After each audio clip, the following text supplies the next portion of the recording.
لیکن ہمارے ذہن میں یہ بھی ہوتا ہے وہ میں بھول گیا، تو اب تو یہ کام بھی میرے ذمے ہے، تو مجھے یاد آ گیا ہوتا۔ تو جن لوگوں کے لیے دل میں محبتوں کی جگہ ہو تو ان کے لیے پھر سارے کام مؤخر کر کے ان کے استقبال کیے جاتے ہیں۔ یہ مہینہ اللہ کی رحمتوں کا موسم بہار ہے، چھم چھم رحمتیں برستی ہیں، انوار اترتے ہیں، گناہگاروں کو آتش دوزخ سے نجات بخش دی جاتی ہے۔ تو اس کا استقبال کرنا، اس کے لیے انتظار کرنا، گن گن کے دن گزارنا، لمحے اور ساعتیں بسر کرتے ہوئے بار بار ماہ صیام کا ذکر کرنا، اس مہینے کے ساتھ محبت کی دلیل ہے، اور اس مہینے کے ساتھ محبت اللہ سے محبت کی دلیل ہے۔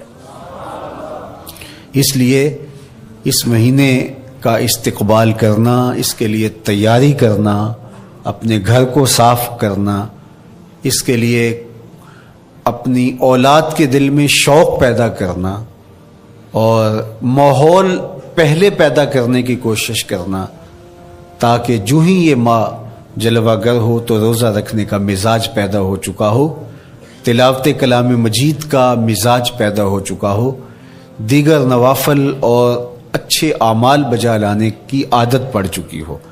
تو شعبان میں ہی اس کی تیاری ہوتی ہے تاکہ رمضان المبارک آتے ہی ہم پوری طرح سے مستعد اور فعال ہو کر کے اس مہینے کی برکتوں کو سمیٹ لیں۔ اللہ کے محبوب علیہ السلام نے ارشاد فرمایا کہ جب ماہ صیام آتا ہے فتحت ابواب الجنہ، تو جنت کے 8 دروازے کھول دیے جاتے ہیں۔ جنت تو اللہ جل شانہ کی کرم نوازیوں کا ایک ایسا خوبصورت منظر ہے کہ آج تک نہ کسی آنکھ نے اس کو دیکھا، نہ کسی کان نے سنا، اور نہ اس کا کوئی تصور کر سکتا ہے، ایسی خوبصورت بنائی ہے۔ وہاں کی ہوائیں جب چلتی ہیں تو گرد نہیں اڑتا، کستوری اڑتی ہے۔ وہاں دودھ کی، شہد کی، مائے معین، کوثر، سلسبیل کی نہریں بہتی ہیں، موتی زمرد کے محلات بنے ہوئے ہیں۔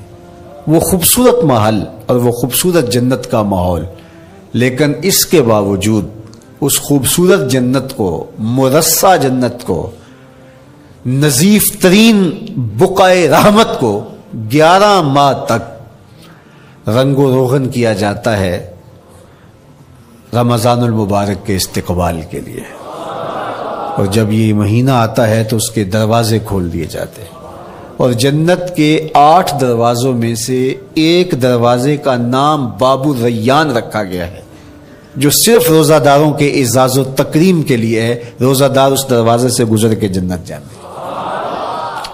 تو آپ اندازہ کیجئے کہ اللہ نے اس ماہ مبارک کو کیا عزت دی ہے، کیا پروٹوکول دیا ہے، کیا تکریم بخشی ہے کہ نبیوں کا امام، امام المرسلین، خاتم الانبیاء، محبوب خدا اس مہینے کے لیے منتظر رہتے کہ یہ مہینہ آنے والا ہے، یہ مہینہ آنے والا ہے۔ حضرت سیدنا سلمان فارسی رضی اللہ تعالی عنہ فرماتے ہیں کہ شعبان کی آخری تاریخ کو حضور نے ایک خطبہ ارشاد کیا۔ بعض علماء نے کہا کہ یہ شعبان کا آخری جمعہ تھا، یا ہو سکتا ہے کہ آخری جمعہ 29 شعبان کو ہی ہو۔ تو رمضان المبارک سے قبل حضور نے یہ خطبہ ارشاد کیا، جو مختلف کتب احادیث میں موجود ہے۔ یا ایھا الناس، اے لوگو، قد اظلکم شہر عظیم، اللہ نے تمہارے اوپر ایک بہت پاکیزہ، پر نور، عالی مرتبت مہینہ سایہ فگن کر دیا ہے۔ شہر فیہ لیلۃ خیر من الف شہر، اس مہینے میں ایک ایسی رات ہے جو 1000 مہینے سے بہتر ہے۔ جعل اللہ صیامہ فریدہ و قیام لیلۃ تطوع، اس مہینے کے دن کے روزے فرض قرار دیے گئے اور راتوں کا قیام نفل بنایا گیا، تراویح کی صورت کے اندر راتوں کے قیام کا ماحول پیدا ہوتا ہے، صلاۃ اللیل پڑھی جاتی ہے، نوافل پڑھے جاتے ہیں کثرت کے ساتھ۔ یہ اس مہینے کی شانیں ہیں، یہ اس مہینے کی رونقیں ہیں۔ اس مہینے میں اللہ تعالیٰ نے خاص کرم نوازیاں عطا کی ہیں اہل ایمان کو۔ وَمَن تَقَرَّبَ فِيهِ بِخَصْلَةٍ مِّنَ الْخَيْرِ كَانَ كَمَنْ أَدَّى فَرِيضَةً فِيمَا سَوَاهُ۔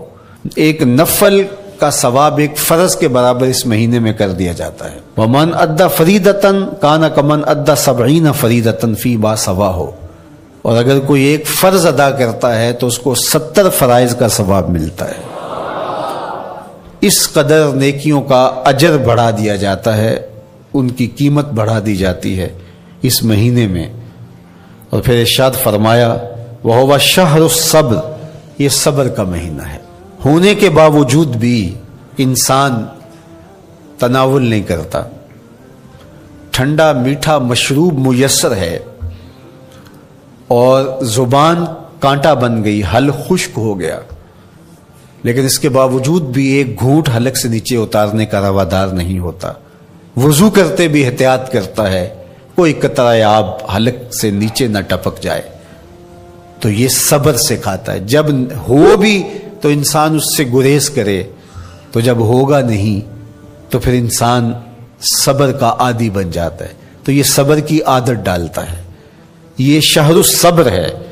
پھر فرمایا والصبر ثوابہ الجنہ، اور سنو صبر کا ثواب جنت ہے۔ جو شخص صابر ہوتا ہے اس کا صلہ جنت کی صورت میں عطا کیا جائے گا۔ وشہر المواسات، اور یہ ہمدردی کا مہینہ ہے، باہمی پیار کا مہینہ ہے، الفتیں بانٹنے کا مہینہ ہے، نرم دلی کا مہینہ ہے، ایک دوسرے کے احساس کا مہینہ ہے۔ جب کوئی شخص بھوک اور پیاس کاٹتا ہے تو اس کو پھر محسوس ہوتا ہے، بالخصوص عمرا، کہ بھوک کیا بلا ہوتی ہے، اور جو نان شبینہ کو ترستے ہیں اور جنہیں کھانا میسر نہیں آتا ان کی زندگیاں کتنی تلخ ہوتی ہیں۔ تو بھوک اور پیاس احساس پیدا کرتی ہے ان لوگوں کا کہ جو اللہ کی دی ہوئی نعمتوں سے محروم ہیں۔ تو اس لیے یہ ایک قسم کا رحم دلی کا مہینہ ہے، پیار بانٹنے کا مہینہ ہے، یہ الفتیں تقسیم کرنے کا مہینہ ہے۔ وَشَهْرٌ يُزَادُ فِيهِ رِزْقُ الْمُؤْمِنِ، اور یہ ایسا مبارک مہینہ ہے جس میں مومن کا رزق بڑھا دیا جاتا ہے۔ روزہ کھانا بچانے کے لیے، یہ اخراجات کم کرنے کے لیے نہیں ہے، بلکہ اس میں آپ کا رزق اور بڑھ جاتا ہے۔ ایسی ایسی نعمتیں کھانے کو ان لوگوں کو بھی نصیب ہو جاتی ہیں عام دنوں میں جو ان کا مقسوم نہیں ہوتی۔ دسترخوان لگتے ہیں، افطاریاں ہوتی ہیں، سحری کے لمحات ہوتے ہیں، کوئی کسی کو ویسے کھانا کھلائے تو اس دسترخوان پہ کھانے کے لیے آنا اس کا اور رنگ ہوتا ہے۔ لیکن افطار کا دسترخوان جب بچھتا ہے اور لوگ جب اس کے اوپر آتے ہیں، امیر بھی آتے ہیں، غریب بھی آتے ہیں، تو اللہ کی دی ہوئی نعمتیں جو دسترخوان پہ پڑی ہوتی ہیں ان کو اٹھاتے ہیں، کام و دہن کی تسکین کا سامان کرتے ہیں، عزت نفس بھی مجروح نہیں ہوتی اور طرح طرح کی نعمتیں کھانا بھی دستیاب ہو جاتی ہیں۔ تو یہ ایک مہینہ ہے مواسات کا، اس میں رزق بڑھ جاتا ہے، غرباء تک بھی اللہ کی نعمتیں وہ پہنچتی ہیں جو عام دنوں میں ان کو میسر نہیں ہوتی، اور امراء بھی نعمتوں کا لطف لیتے ہیں، نعمتوں کا مزہ انہیں آتا ہے، اس لیے کہ بھوک کاٹنے کے بعد جب ان کو نعمت میسر آتی ہے تو پھر انہیں احساس ہوتا ہے۔ جو شخص ہر وقت سیراب رہتا ہے تو اس کو کیا پتا کہ شدید بھوک کے بعد کھانے کا لطف کیا ہوتا ہے۔ سخت پیاس کے بعد میٹھا اور ٹھنڈا مشروب جب رگوں کو تر کرتے ہوئے معدے تک پہنچتا ہے تو اس کی تراوت، اس کی ٹھنڈک، اس کی لذت، اس کا کیف و سرور، اس کی عذوبت کس طرح راحت بخشتی ہے۔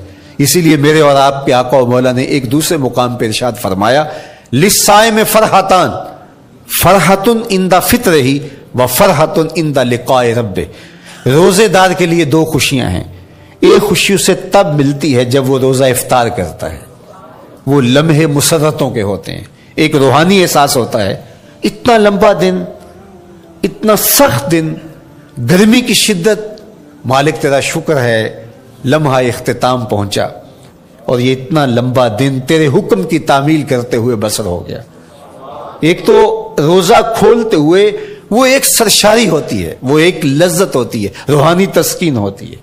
آج کل وہ افطار کے دسترخوان لگتے ہیں تو جس طرح ہمارے سارے معاملات جو ہیں وہ ملوث ہو گئے ہیں ریا سے، تصنع سے، اس طرح افطار بھی ایک فیشن کے طور پہ فروغ پا رہی ہے۔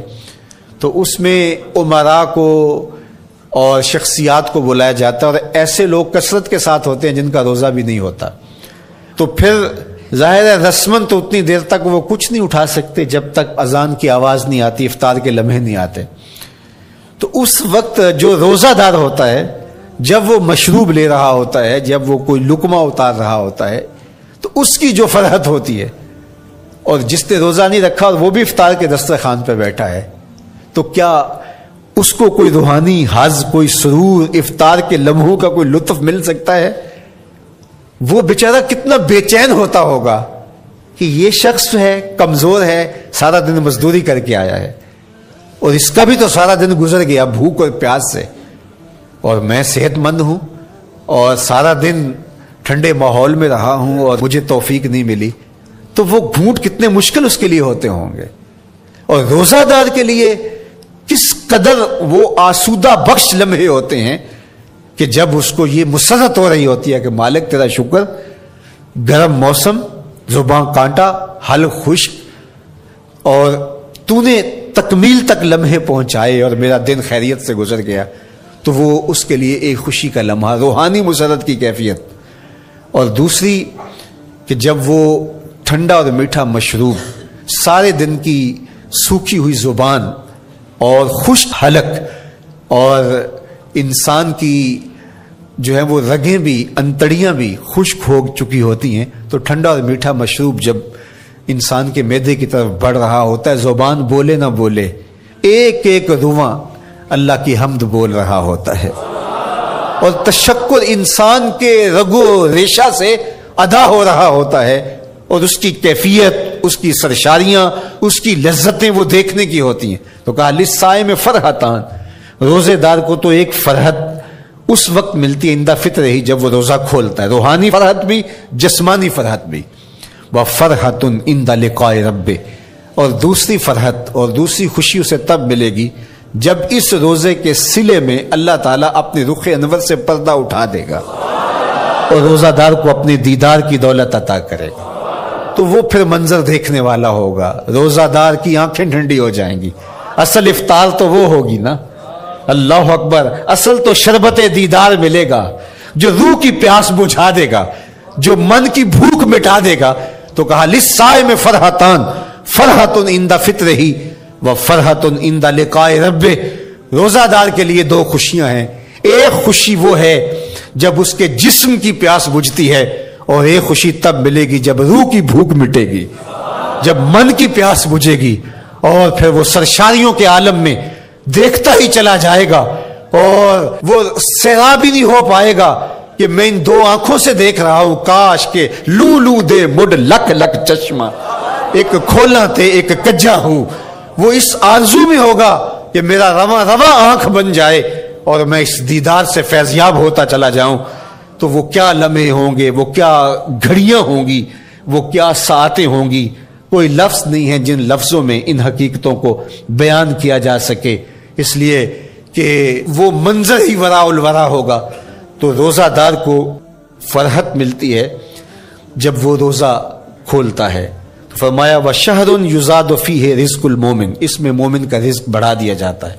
وَمَنْ فَطَّرَ فِيهِ صَائِمًا كَانَ مَغْفِرَةً لِذُنُوبِهِ، جس نے روزہ دار کا روزہ افطار کروایا، اللہ کے محبوب فرماتے ہیں کہ ایک تو خود روزہ رکھا، اور دوسری سعادت یہ ہے کہ ماہ سیام میں روزہ دار کا روزہ افطار کروایا۔ آپ شریعت بیضاء کو بنظر عمیق مطالعہ کر کے دیکھیں، ماہ سیام میں بہت زیادہ اس بات پہ زور دیا گیا ہے کہ روزہ افطار کرواؤ، اپنے گھر میں بیٹھ کر کے روزہ افطار کر لینا، یہ بھی سعادت مندی ہے، روزہ نصیب ہو جائے۔ لیکن اس بات پہ بہت زور دیا گیا ہے ماہ صیام میں کہ ایک ماحول پیدا ہو، لوگوں کو افطار کروائیں تاکہ تمام لوگوں تک اللہ تعالیٰ کی نعمتیں پہنچیں اور لوگوں تک جو ہے وہ رمضان المبارک کی برکتیں پہنچے۔ تو ارشاد فرمایا ومن فطر فیہ صائما، جس نے روزے دار کا روزہ افطار کروایا، کان مغفرۃ لذنوبہ، تو وہ افطار کروانے والوں کے گناہوں کی بخشش کا ذریعہ بن جائے گا۔ یہ افطاری گناہوں کی مغفرت کا سبب بن جائے گی۔ وَعِتْقَ رَقْبَتِهِ مِنَ النَّارِ، اور آتش دوزخ سے گردن کی آزادی کا مجدہ جاں فضا بن جائے گا یہ امر کہ اس نے کسی کا روزہ افطار کروایا۔ وَقَانَ لَهُ مِثْلُ أَجْرِهِ مِنْ غَيْرِ أَنْ يَنْقُصَ مِنْ أَجْرِهِ شَيْءٌ، اور روزہ افطار کروانے والے کو روزہ رکھنے والے جتنا اجر ہی دیا جائے گا، لیکن روزہ رکھنے والے کے اجر میں بھی کوئی کمی نہیں واقع ہوگی۔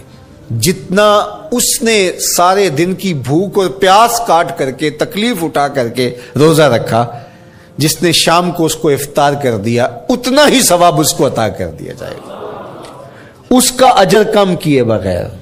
اللہ اکبر، یہ امت کے لیے اللہ نے کیا پیکج دیا ہے، کیا کرم نوازیاں ہیں اس امت کے لیے۔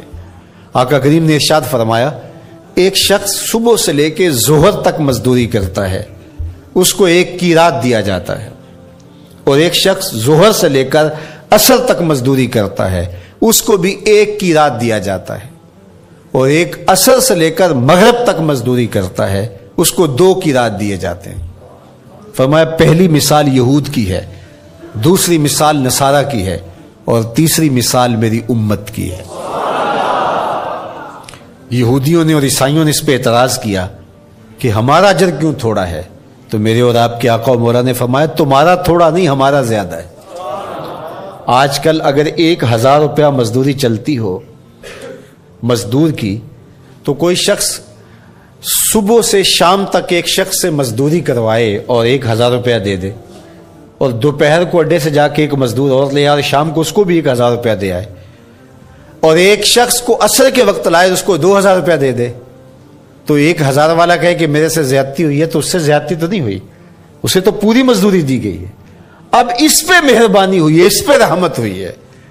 تو کہا یہود اور نصارہ کی یہ مثال ہے، ایک صبح سے ظہر تک مزدوری کرے اس کو 1 قیراط، ایک ظہر سے عصر تک مزدوری کرے اس کو بھی 1 قیراط، اور تیسرا بہت تھوڑا وقت عصر سے مغرب تک مزدوری کرے اس کو 2 قیراط۔ کہا یہ امت محمدیہ علی صاحب الصلوات کو دیا گیا نور ہے۔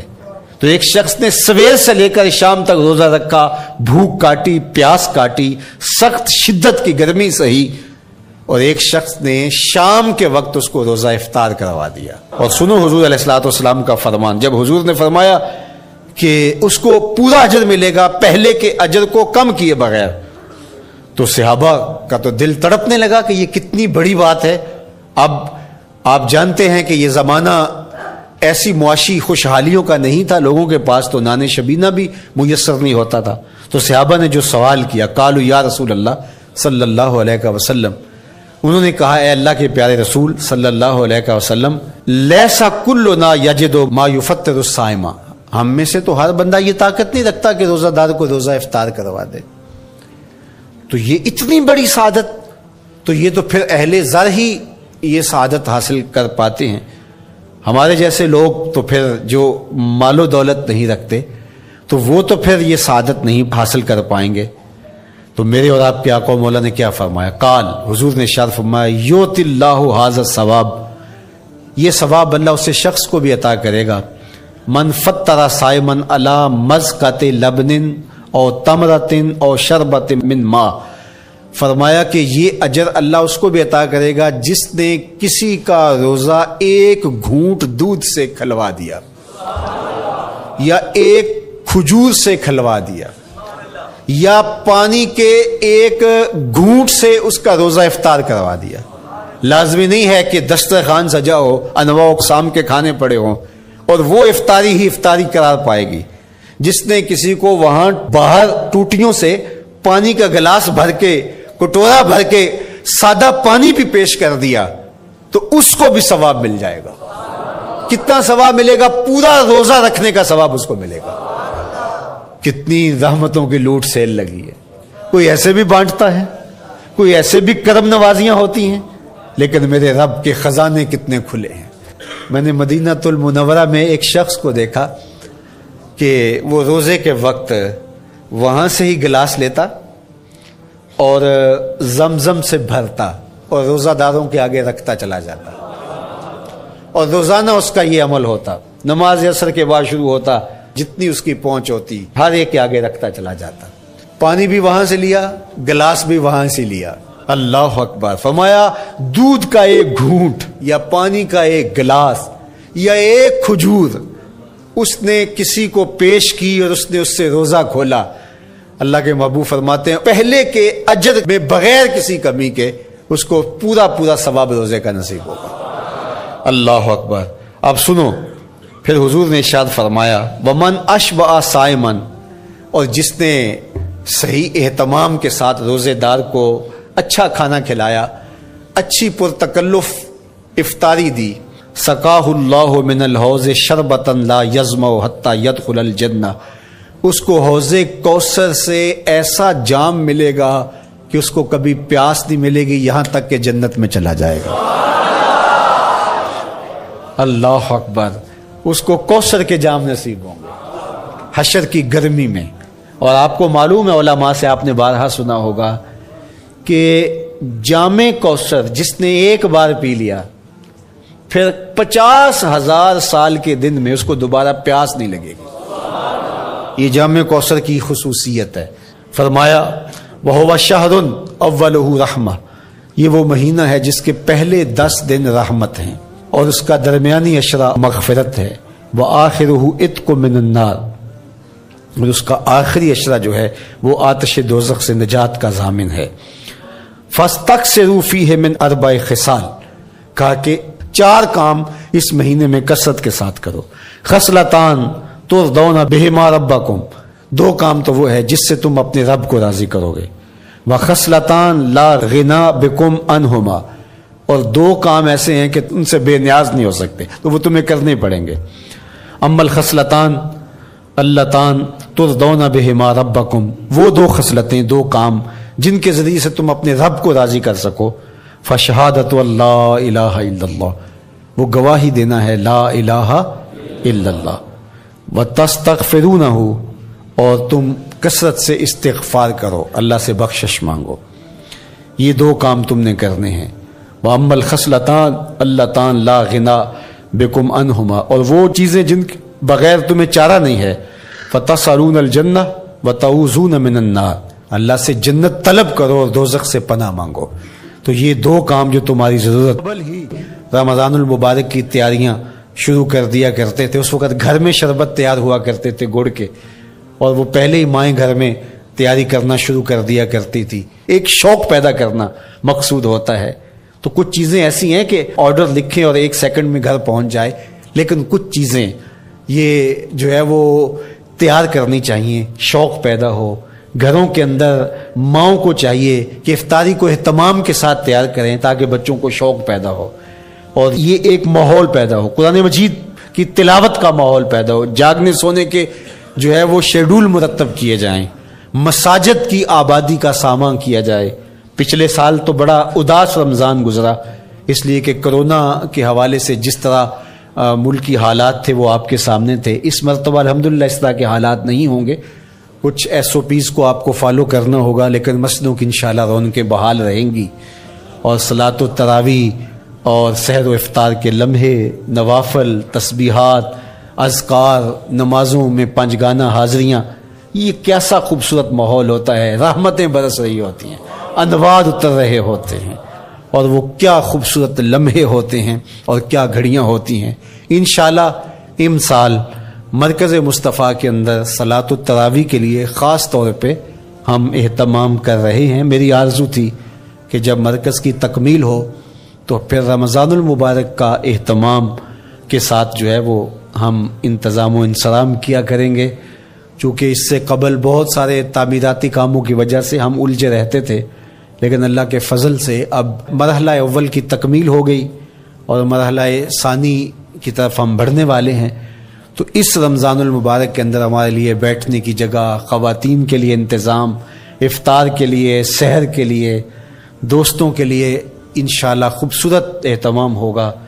بہت اچھے قاری قرآن جو ہے وہ صلاۃ التراویح پڑھائیں گے، تو وہ میٹھے اور دل آویز لہجے اور مرکز کا ماحول، انشاءاللہ ذکر و فکر کے حلقے بھی ہوں گے، دروس قرآن کے حلقے بھی ہوں گے، تو ایک ماحول انشاءاللہ پیدا ہو، اور انشاءاللہ میں بھی آپ کے ساتھ ماہ صیام میں موجود رہوں گا، افطار کے لمحوں میں بھی، سحر کے لمحوں میں بھی، تراویح میں بھی، نمازوں میں بھی انشاءاللہ۔ اور پھر جب ہم ہوں گے تو ماہ صیام ہوگا، رحمت کی گھڑیاں ہوں گی، اترتے ہوئے انوار ہوں گے، محبتوں کا ہجوم ہوگا، افطار کے میلے ہوں گے، سحری کے خوشگوار لمحے ہوں گے، قرآن کی دل نواز صدائیں ہوں گی، اور مرکز مصطفیٰ کا نورانی پرکیف سربدی ماحول ہوگا کہ اے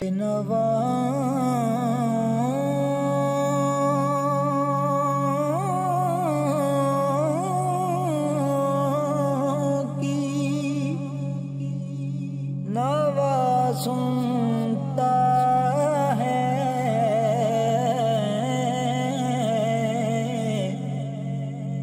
التجا سب کی، خدا سنتا ہے،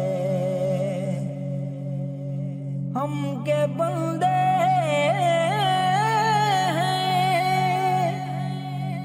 سنا کرتے ہیں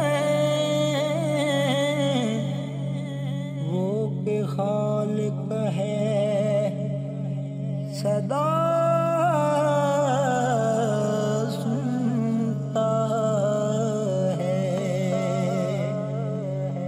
میں بندہ ایسی ہوں عطا کار ہوں مولا،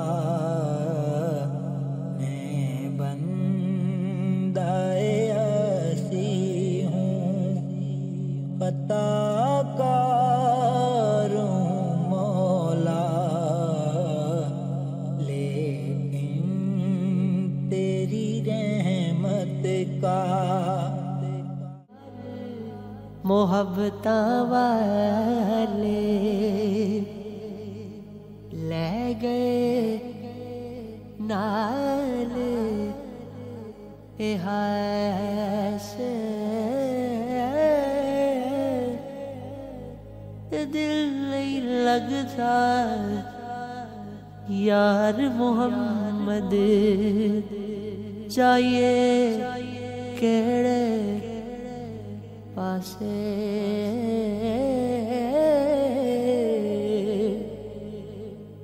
باپ مرے سر ننگا ہوندا ویر مرنے کنڈ خالی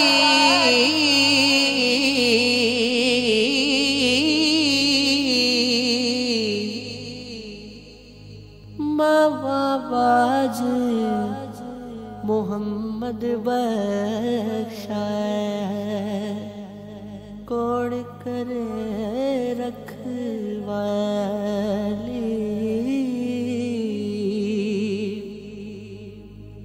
پائی پایا دے درد وڈوں دے ہوئے پائی پایا دے درد